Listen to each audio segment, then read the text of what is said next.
Hi there. It is 1, 2, 3 Draw Kids Challenge the Teacher. And we have another student-led challenge, and it is the lobster. So I like this challenge because I actually do like to draw crustaceans and insects too, and they remind me a lot of each other.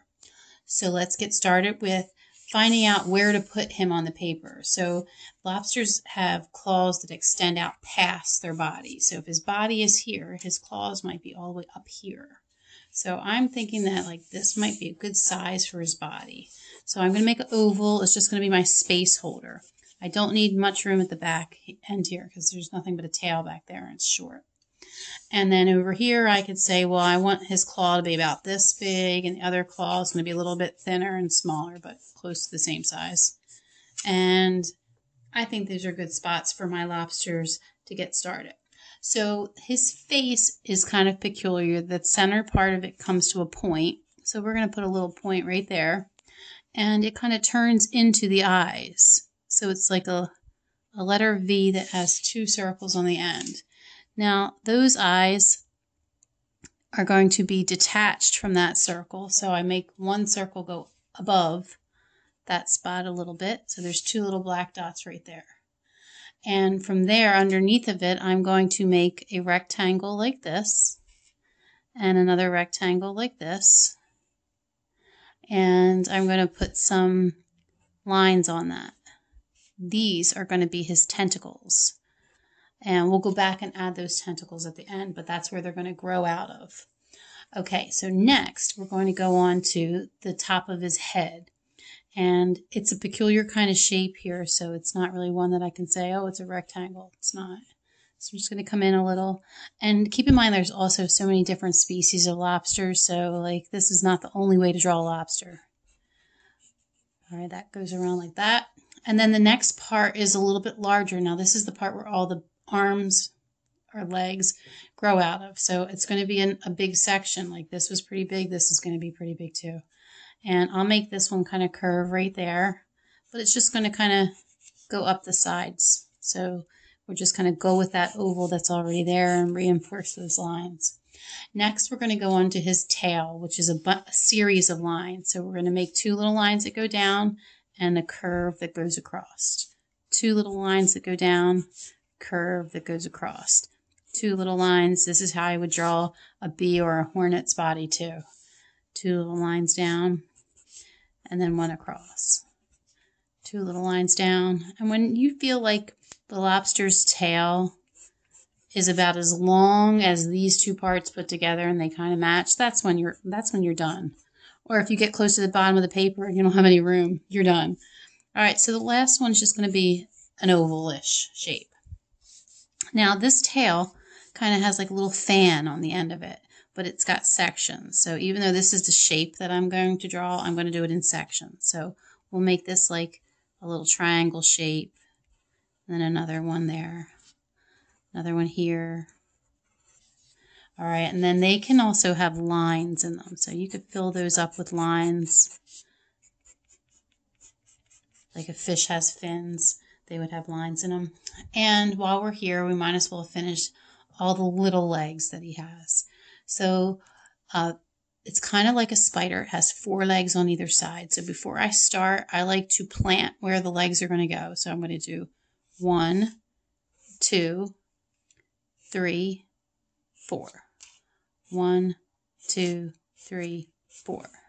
All right, and they don't look right yet, so let's make them look right.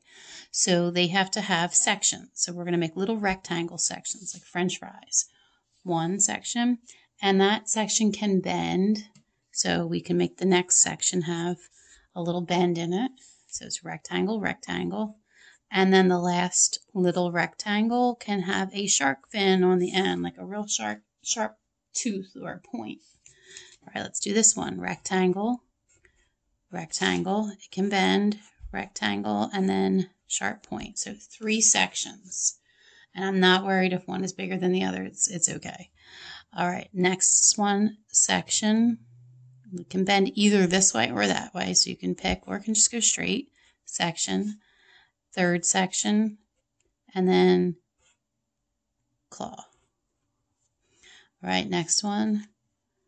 One section, two sections, three sections, and then claw. Okay, I don't like that claw. It looks like it's like broken off. So I'm going to fix that up. In fact, I think I'll bend right there and then I'll make that claw like that. I like that better. All right, now the next section has another claw. And I'm going to do that so that you can see. One section, two, three, and then we're going to make a line that goes up and up. So it's two lines and a little zigzag there. So it's like a mini claw. It's like a mini pincher. And the same thing for this next one. The mini claw. Okay, now we're going to go with our other side and get that done. And I'll try to go a little faster. And it's not going to be any different. It's just going to be these mini little pincher claws.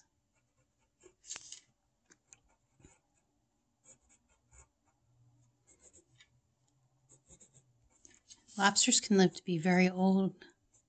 I used to go scuba diving and I remember feeling so bad when they pull out a real big old lobster and somebody would be saying that it was their dinner. I'm like, but that lobster's 50 years old. How could you eat it? It's so mean. All right, so let's get back to the drawing here. We're going to work on the claw first and then we'll get it back over here to attach. So let's start with this shape that comes around. So it's definitely an oval-ish shape, but this part has a sharp claw and then little jagged section, and then maybe sometimes another little sharp part, and then it goes over. The next part comes up to it, but they're not going to touch in the middle. There's going to be a gap.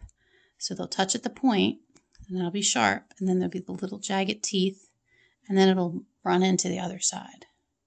Now the bottom of that, sketch that out, make them run into each other.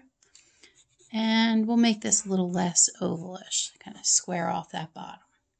Now we got to work our way back to his body. It's not going to grow out of his face. It's going to grow out of this area. So we'll start with the first section, and they are a little rectangle-ish. Okay, so there's one section, and this next section, I think I need to make this section bigger because it's not going to make it there. And this part here. All right, so I did make a mistake there. I want to fix that up so you can see it. And I do feel like this is a little bit of a stretch here, this part. So I think I'm going to make his claw longer so that this piece doesn't look long. So I do feel like I made it too wide. That's better. I like that.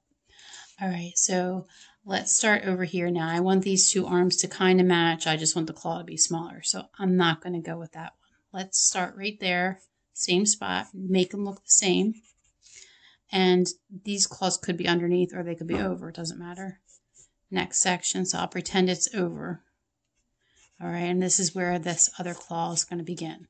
Now, remember what I said. This claw is not going to be as big as that claw, so purposely not making them match.